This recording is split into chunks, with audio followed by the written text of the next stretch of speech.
السلام علیکم friends, welcome to ہنا ست ناولز۔ امید کرتی ہوں آپ سب خیریت سے ہوں گے۔ فرینڈز، جس نے میرے چینل کو ابھی تک سبسکرائب نہیں کیا تو جلدی سے اسے سبسکرائب کر دیجئے اور بیل آئیکن کو کلک کرنا بالکل بھی مت بھولیے گا، تاکہ آپ کو آنے والی ہر نئی ناول کی ہر نئی چیز کی نوٹیفیکیشن موصول ہو سکے۔ تو آج ہم کرنے جا رہے ہیں ایک نئے سفر کا آغاز، میرا ایک نیو ناول عشق میں گھائل، جو میرے یوٹیوب اسپیشل ناول ہے۔ یہ صرف یوٹیوب پر ہی آئے گا۔ تو چلیے آئیے میں آپ کو تھوڑا سا تعارف کروا دوں کرداروں کا۔ ایک کپل ہے یلمین اور عبیرہ کا، دوسرا کپل ہے حرم اور چودھری محتشم کا، اور تیسرا کپل ہے فردان مصطفیٰ اور نشا کا۔ تو آئیے چلتے ہیں پہلی قسط کی جانب۔ ناول عشق میں گھائل، قسط نمبر 1، از قلم ہنا ست۔ سیاہ رات میں دور دور تک پھیلا دلوں کو چیر دینے والا سناٹا چھایا ہوا تھا۔ رات کے اندھیرے میں ایک دیو قامت وجود اس خوفناک جگہ پر بے خوف سا چلتا جا رہا تھا۔ کالی ہوڈی پہنے، ہاتھوں میں گلوز، کالے دستانے، جبکہ منہ پر کالے ہی رنگ کا ماسک چڑھائے، وہ تیز تیز قدم اٹھاتا منزل کی جانب گامزن تھا۔ نیلی آنکھوں میں سرخ نمایاں سرخ ڈوروں سے چھلکتا وحشتوں کا جہاں آباد تھا۔ دور کہیں گیدڑوں کی آوازیں ماحول میں چھائے سکوت میں ہلچل مچاتی خوفناک سماں پیدا کر رہی تھیں۔ سوکھے پتے بھاری بوٹوں کے تلے روندے جانے سے عجب آواز پیدا ہو رہی تھی۔ چلتے چلتے وہ سڑک کے پاس پہنچ گیا۔ روڈ پر لگی لائٹ سے آتی روشنی کا ایک چھناکا اس کے وجود پر پڑا۔ اس کا وجود واضح ہوا تھا۔ ہوڈی کے پیچھے جلی حروف میں یل لکھا تھا۔ اندھیری رات میں وہ واقعی خوفناک کالا سایہ معلوم ہوتا تھا۔ سمندر جیسی نیلی سرد آنکھوں کے علاوہ پورا وجود چھپا ہوا تھا۔ چند لمحوں کا کھیل تھا، کیونکہ تیز رفتاری سے چلتا وہ چند لمحوں میں ہی ہیڈ لائٹ سے کافی دور جا چکا تھا۔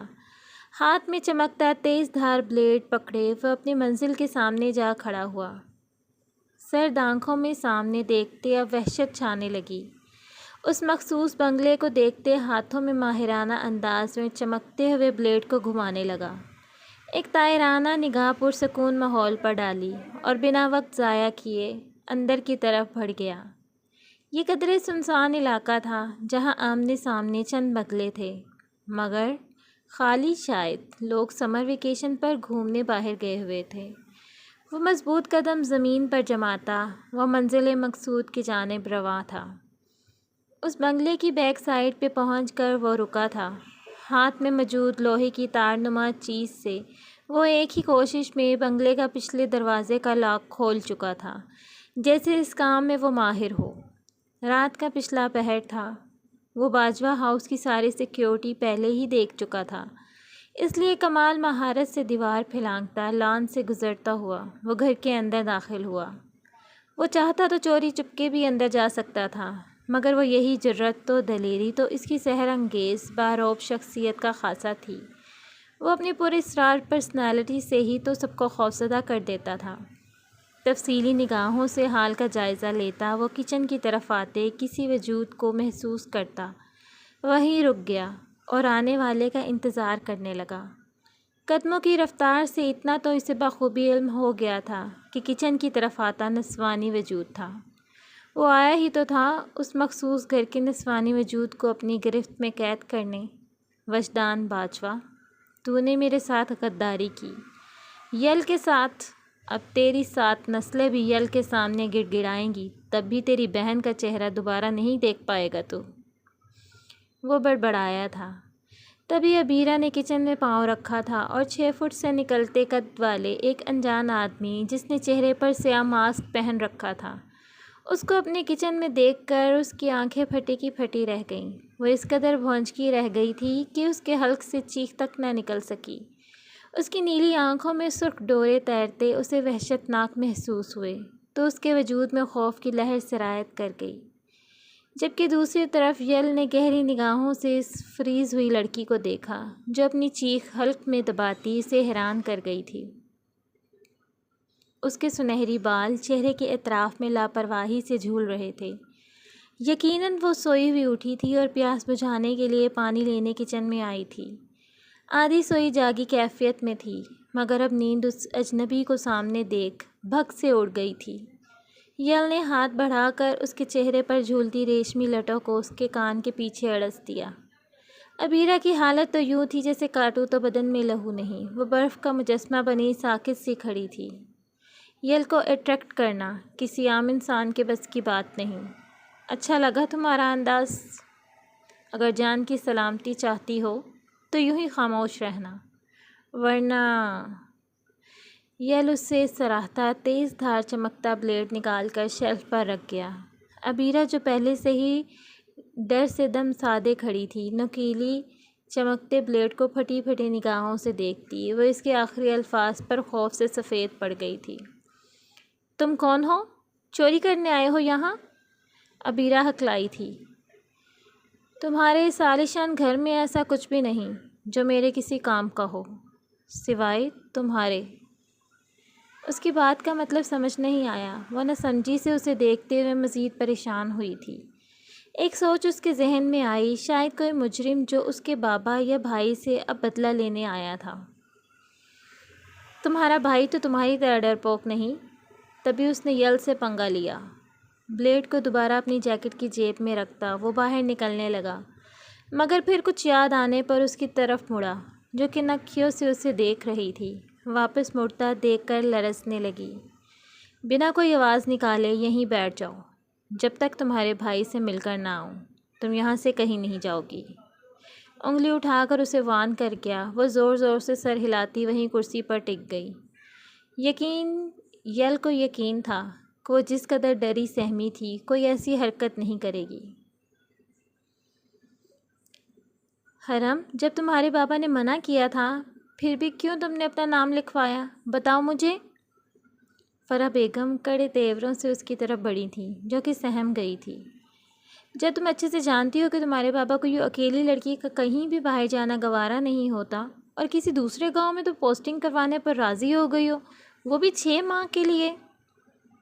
ماما پلیز، بس 6 ماہ کی تو بات ہے۔ وہ ہلکا سا منمنائی تھی، مگر فرح کی گھوری نے اس کی زبان کو وہیں روک دیا۔ 6 ماہ؟ 6 ماہ تو دور، 6 گھنٹے کی بات ہی کیوں نہ ہو۔ ابھی تم اچھی طرح جانتی ہو تمہارے بابا جتنے مرضی پڑھے لکھے اور آزاد خیال ہیں، وہ بیٹی کے معاملے میں بالکل بھی نہیں۔ تمہیں پڑھنے کی اجازت بھی اسی صورت دی گئی کہ تمہارا رشتہ کسی اونچی فیملی میں ہو جائے اور لوگ تمہارے بابا کو باتیں نہ سنائیں۔ کیا ہارون رانا کی بیٹی ان پڑھ ہے؟ اتنے سال ہو گئے تمہیں پڑھتے ہوئے، تمہیں ڈاکٹر بنایا، لیکن کیا ایک دفعہ بھی اکیلی کو گھر سے باہر جانے کی اجازت دی گئی؟ تو اتنی دور وہ تمہیں کبھی بھی نہیں بھیجیں گے، اس لیے فضول کی بحث بازی مت کرو۔ فرح بیگم کے دو ٹوک انداز پر وہ آنسو پیتے وہیں ٹک گئی۔ ایک موہوم سی امید تھی کہ شاید وہ مان جائیں، مگر انہوں نے اس کی موہوم سی امید بھی ختم کر دی تھی۔ اکلوتی بیٹی ہونے کی سزا کب تک مجھے ملے گی؟ وہ دل گرفتگی سے دل ہی میں ان سے مخاطب ہوئی۔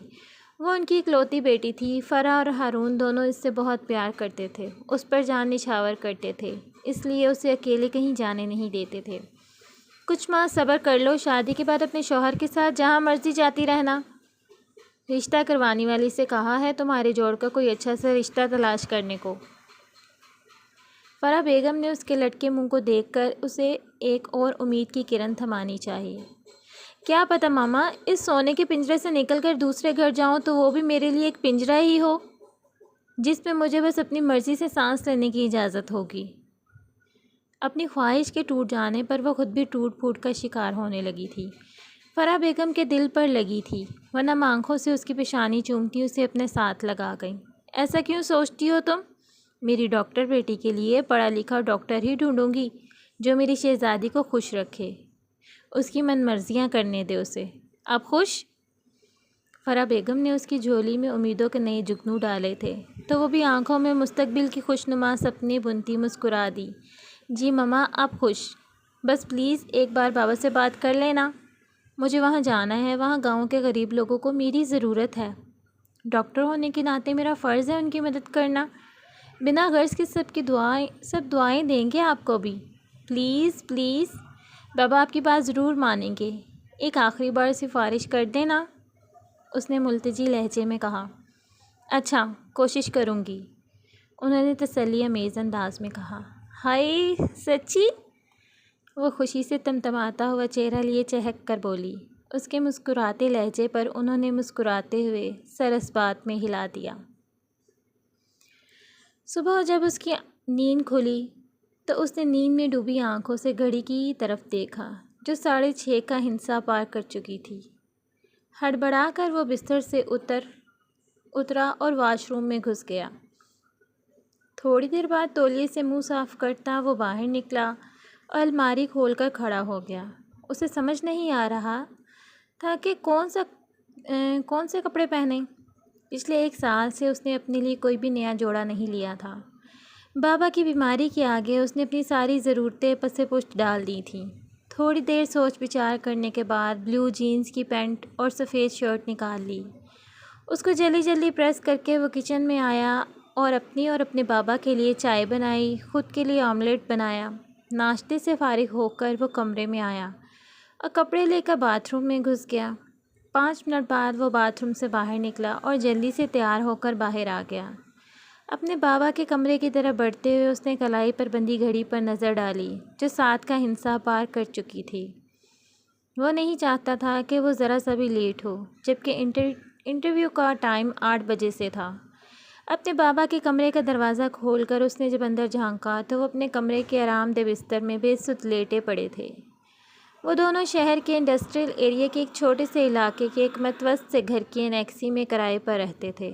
اب اس کی کوشش تھی کہ اچھی سی جاب حاصل کر کے بابا کا علاج کرا سکے اور گھر کا کرایہ اور باقی کے بلز بھی ادا کر سکے۔ اپنے بابا کے لیے ایک نوٹ لکھ کر وہ باہر نکلا اور ٹیکسی کی تلاش میں نظریں دوڑانے لگا۔ نشا انڈسٹریز چلیے بھیا۔ ٹیکسی میں بیٹھ کر اس نے ٹیکسی ڈرائیور کو ایڈریس بتایا تو گردن موڑ کر وہ اسے ایسے دیکھنے لگا جیسے اس نے جہنم میں چلنے کو کہہ دیا ہو۔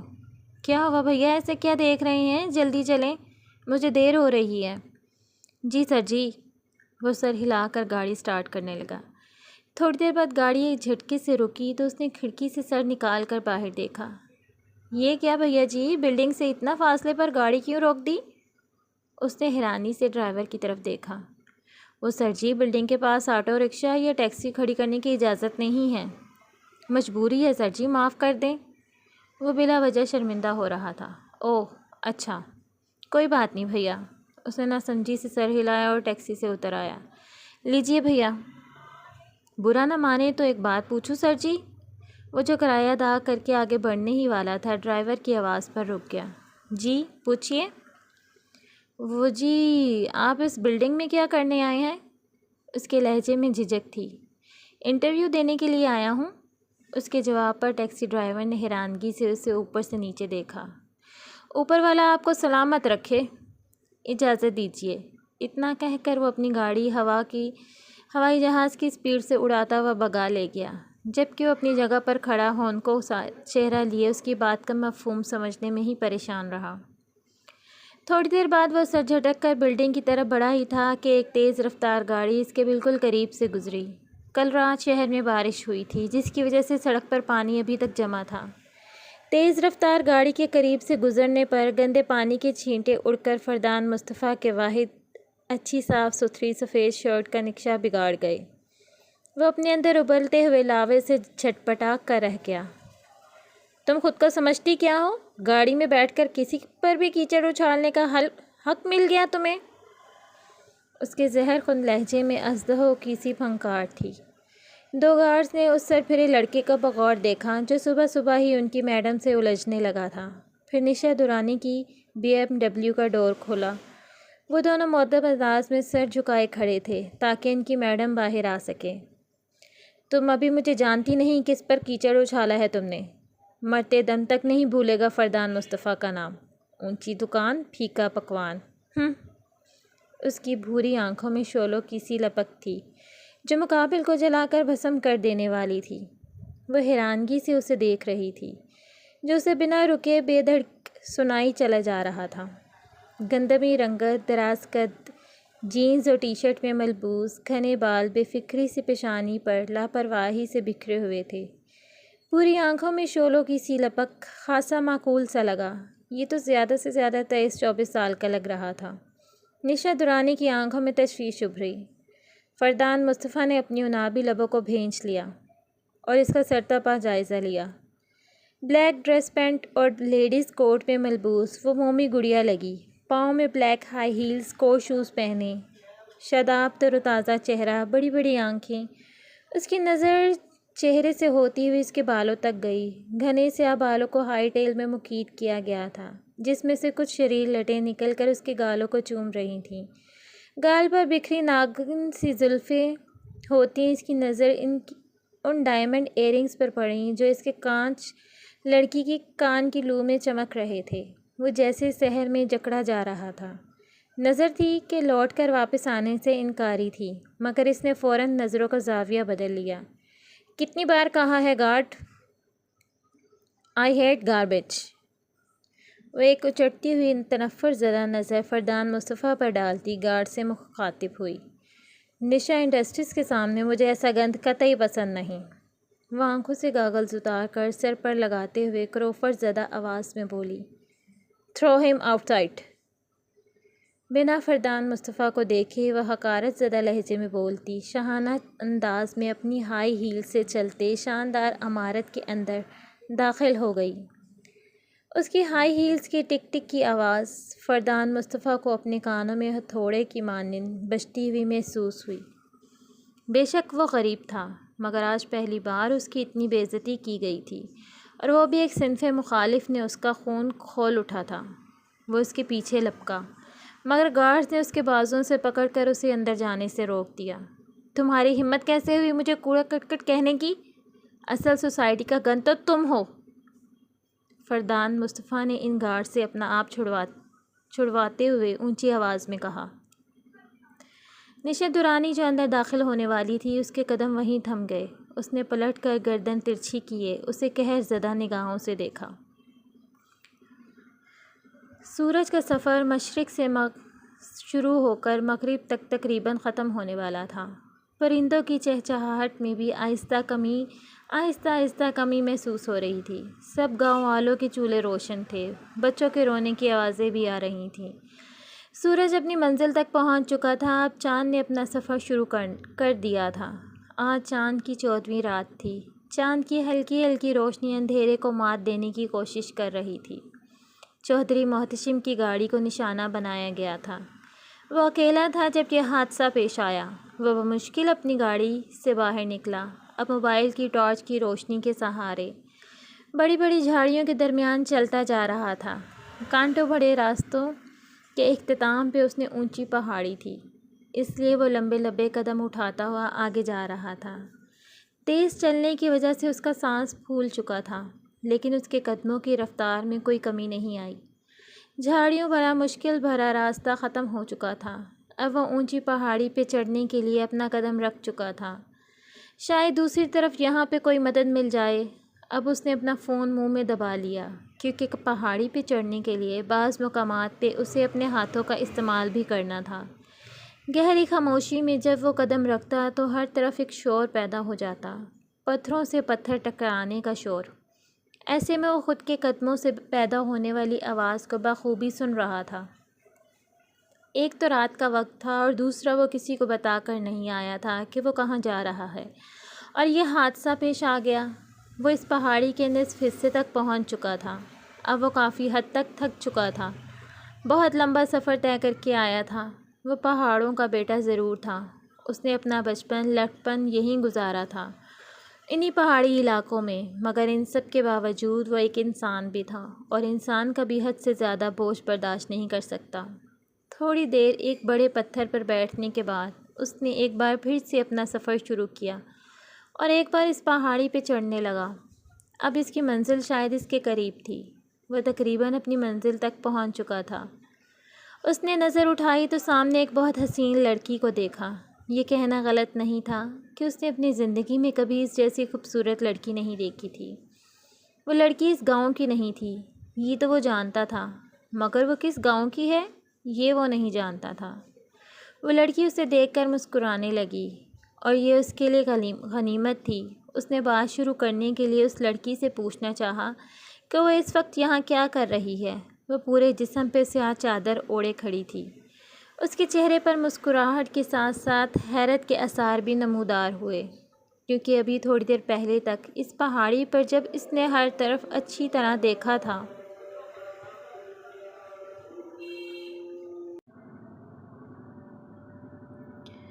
اس کے چہرے پہ مسکراہٹ کے ساتھ ساتھ حیرت کے آثار بھی نمودار ہوئے، کیونکہ ابھی تھوڑی دیر پہلے تک اس پہاڑی پہ جب اس نے ہر طرف اچھی طرح دیکھا تھا تب وہ کہیں نظر نہیں آئی، لیکن اس کے اس طرح اچانک آ جانے پہ وہ تھوڑا حیران ضرور ہوا تھا، اور اب وہ اپنی باہیں کھولے اسے اپنی طرف آنے کی دعوت دے رہی تھی۔